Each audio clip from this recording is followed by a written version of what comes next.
Since I was a kid, I loved being above everyone else. Now that I have money, I'm gonna get myself a massive SUV or like a big truck. Even though I drive alone, I want a car that has that tall height so that I can feel like I'm driving a tank. That way no one messes with me when I drive on the roads.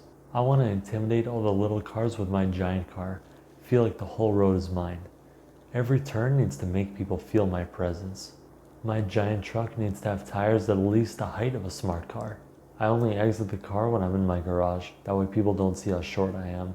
I don't need jokes from those tall haters with their small Oompa Loompa cars.